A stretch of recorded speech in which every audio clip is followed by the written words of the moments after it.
Hello दोस्तों, स्वागत है आप सबका आपके अपनी यूट्यूब चैनल एकलव्य एस्ट्रोलॉजी में।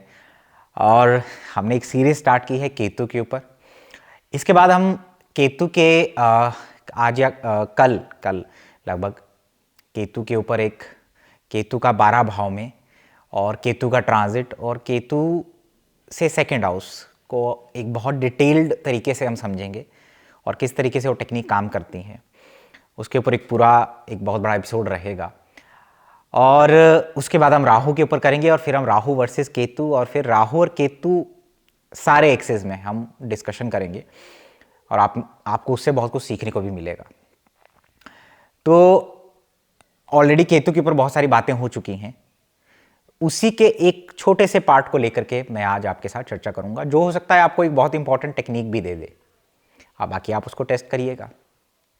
बाकी आप में से बहुत सारे लोग ये पूछते हैं कि मेरा केतु अच्छा है या नहीं है, मेरा केतु, क्या मैं केतु डोमिनेंट पर्सन हूं या नहीं।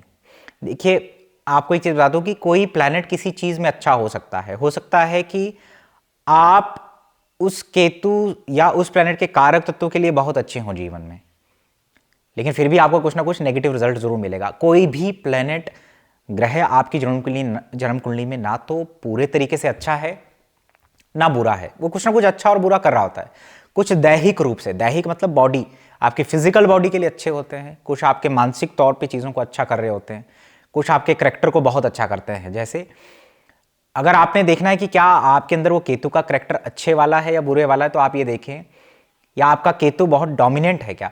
इसको देखने के लिए आप क्या देखें कि जैसे मैंने कहा कि केतु डॉग्स को रिप्रेजेंट करता है, स्पेशली छोटे जो बच्चे होते हैं, है ना, और बच्चे और कुत्ते को आप देखें अपने जीवन में कि एक कहा जाता है कि छोटे बच्चे और डॉग्स जिनसे बहुत ज़्यादा अटैच हो जाते हैं या आप उनकी बहुत ज़्यादा उनकी तरफ अट्रैक्ट होते हैं, आप उनको बहुत अच्छे से ट्रीट करते हैं, आपके लिए आपके अंदर उनके प्रति एक बहुत ज़्यादा करुणा, दया और उनको हेल्प करना, उनके साथ रहना, अगर ये बहुत ज़्यादा है और वो भी इसी तरह से अटैच हो जाते हैं, चाहे किसी का भी छोटा बच्चा हो, आपके साथ खेलने लग जाता है, आपके साथ बहुत शांत हो जाता है, बहुत जल्दी जुड़ जाता है और आपको भी उनका वाइब बहुत अच्छे से मैच होता है, बहुत अच्छे से समझ में आता है, तो समझ लीजिए कि आपके अंदर केतु का गुण बहुत अच्छा है। और आप हमेशा, आपके साथ अगर ऐसे हो रहा है कि आप दूसरों के लिए बहुत कुछ कर रहे हैं जीवन में, मैंने कहा था केतु डिस्चार्ज करता है, केतु गिवर है, तो आप बहुत कुछ दे रहे हैं दूसरों को, लेकिन आपको क्रेडिट नहीं मिल रहा है, आपसे लोग ले जा रहे हैं बहुत कुछ जीवन में और एट द एंड आपके साथ धोखा हो जा रहा है। तो आप समझ जाइए कि आपका केतु बहुत अच्छा है, भले ही वो, क्योंकि आपके माध्यम से उन लोगों को बहुत कुछ मिल रहा है। आप अपना बेनिफिट ना देखते हुए भी दूसरों को मदद कर रहे हैं, ठीक है, कॉम्प्रोमाइजेस कर रहे हैं अपने बिजनेस में, अपने जॉब में, तो समझ लीजिए आपका केतु कहीं ना कहीं अच्छा है आपके करेक्टर वाइज। तो ये एक बहुत अच्छी बात होती है, लोग आपसे लेने के लिए पैदा हुए हैं, समझ रहे, और आप देने के लिए पैदा हुए हैं। तो ये एक छोटा सा हिंट है कि केतु अगर अच्छा है या बुरा है। स्पेशली डॉग्स और केतु, मैंने कहा बच्चे अगर आपसे बहुत ज़्यादा आपके आसपास रहते हैं, सराउंडेड में रहते हैं और 10 लोगों के बीच में है, तो आपके पास पहुंचेंगे वो सबसे पहले। और आपके अंदर ग्रेटिट्यूड है कि आप हमेशा ग्रेटिट्यूड पे करते हैं हर चीज़ का, तो आपका केतु आपके करेक्टर में बहुत अच्छा है।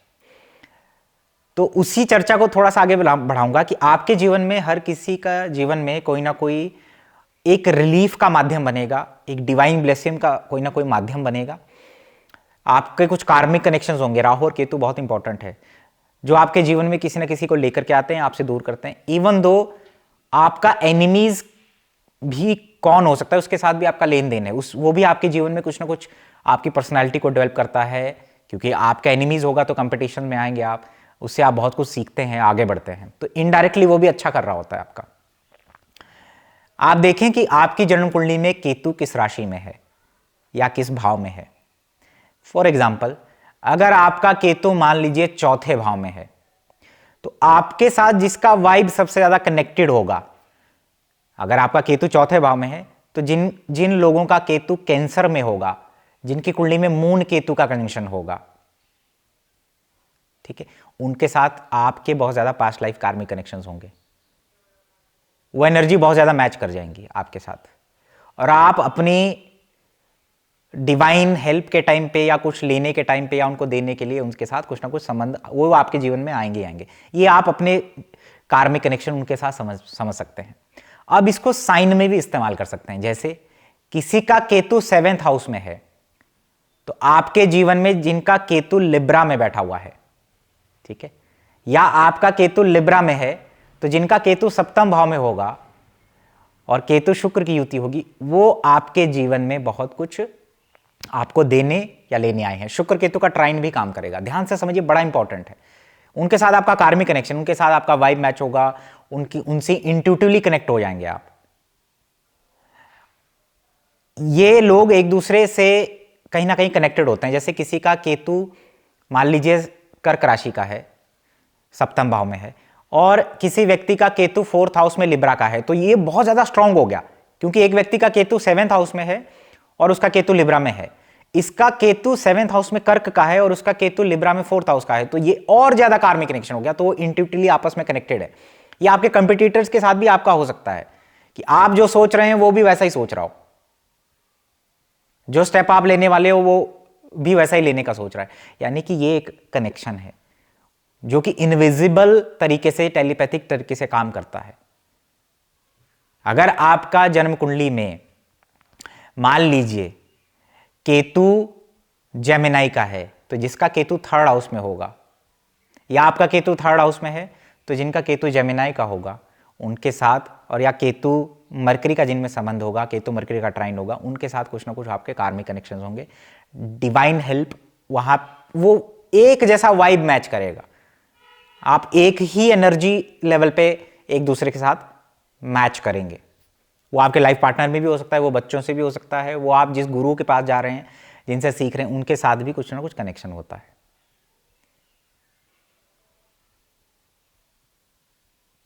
जैसे किसी का केतु मान लीजिए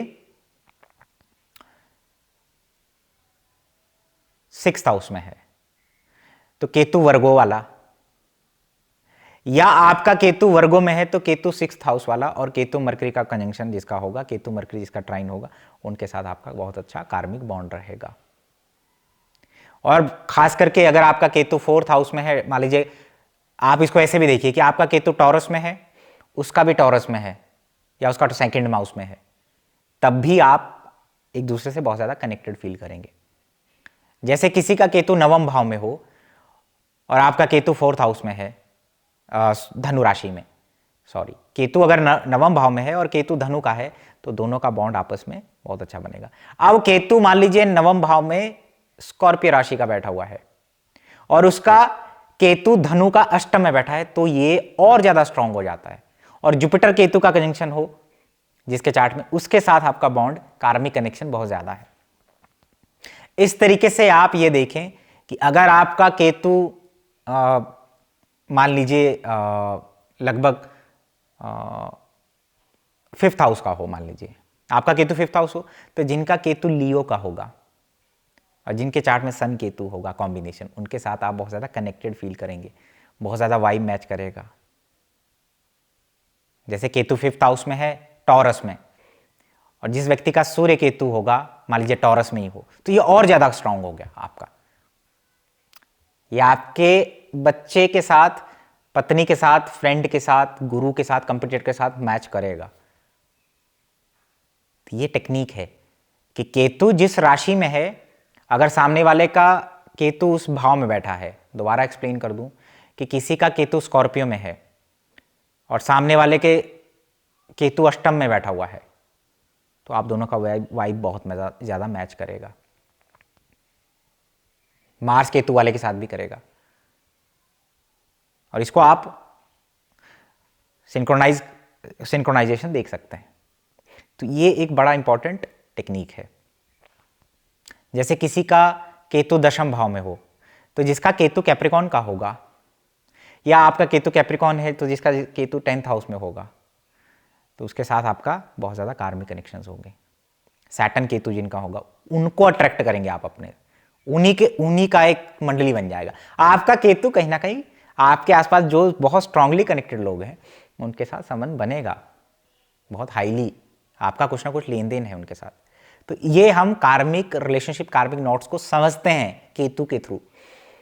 अब आप ये देखें कि अगर आपके जीवन में केतु के 3 नक्षत्र होते हैं, अश्विनी, मघा और मूला, इनके जो साउंड्स हैं, जैसे मूला का डी, डी, और अश्विनी और मघा का है म, च, ल, इन साउंड्स, इन वर्ड से स्टार्ट होने वाले जो नेम्स हैं, इन नाम वाले लोग जिसका फर्स्ट लेटर इनमें पड़ता होगा, अगर ये आपके आसपास बहुत ज्यादा हैं, आपकी पत्नी के रूप में, फ्रेंड के रूप में, भाई के रूप में, बच्चों के रूप में, तो आप समझ लीजिए कि आपका केतु बहुत ज्यादा स्ट्रांग है चार्ट के अंदर, उसका प्रभाव बहुत ज्यादा है।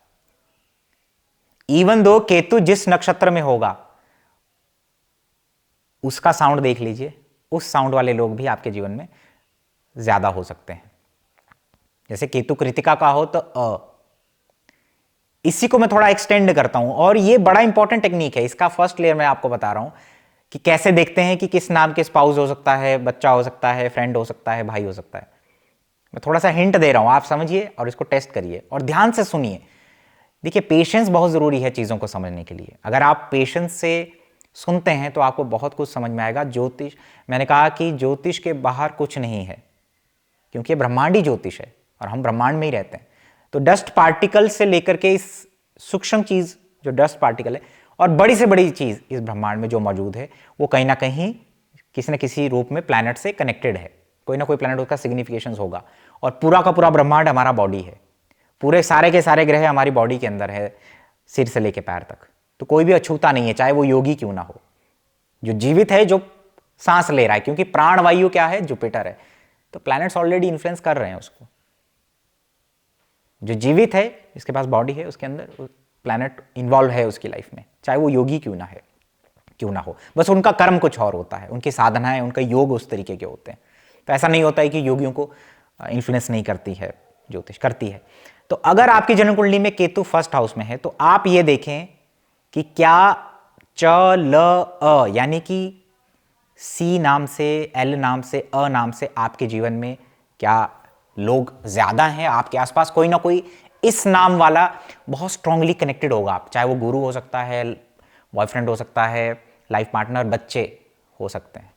अगर आपका केतु दूसरे भाव में है, तो अ और व नाम से जो लोग होंगे, उनमें से कोई ना कोई आपके साथ बहुत कार्मिक बॉन्ड रखेगा। कोई भी हो सकता है वो। केतु थर्ड हाउस में हो तो के, क, केतु फोर्थ हाउस में हो तो ह, एच, एच नाम से, द नाम से, ठीक है। केतु अगर फिफ्थ हाउस में है तो म, अगर केतु सिक्स्थ में है तो पी, एस, आर, अगर केतु सेवेंथ में है तो आर, पी और टी नाम से कोई ना कोई बहुत ऐसा शख्स आपके जीवन में होंगे, लोग जो बहुत ज्यादा आपके साथ संबंध रखते हैं। और वो स्पाउस भी हो सकता है, बच्चे भी हो सकते हैं, फ्रेंड्स भी हो सकते हैं, गुरु भी हो सकता है, कोई भी हो सकता है। केतु अगर अष्टम में हो तो न, केतु अगर नाइन्थ में हो तो बी, जे, 10th में हो तब भी ज नाम से, अगर केतु 11th में है तो ग नाम से, और केतु अगर 12th में है तो एस, डी और च यानी सी एच, यानी कि वो ये जो शब्दों वाले जिनका नाम स्टार्ट होगा इन अल्फाबेट से, वो आपके जीवन में बहुत प्रोमिनेंट रोल निभाएंगे। आप हो सकता है वो आपका बहुत बड़ा सहायक, बहुत बड़ा शत्रु भी हो सकता है, सहायक भी हो सकता है, लेकिन बहुत प्रोमिनेंट इन्फ्लुएंस रखेगा आपके जीवन में। तो आप इसको टेस्ट करिएगा। आपको बहुत जानकारी है इस वीडियो में कि हम नक्षत्रों के साउंड्स को कैसे इस्तेमाल करते हैं कार्मिक रिलेशन को समझने के लिए। इवन दो स्पाउस का वर्ड भी यहीं से निकलता है, वो तो जब आप मल्टीपल टेक्निक्स निकाल करके उसको फिल्टर करेंगे कि पर्टिकुलरली कौन सा हो सकता है, तो वो निकल के आ जाता है। उसकी चर्चा हम कभी और करेंगे। आई होप आपको ये वीडियो समझ में आया होगा। लेते हैं अलविदा, प्रणाम।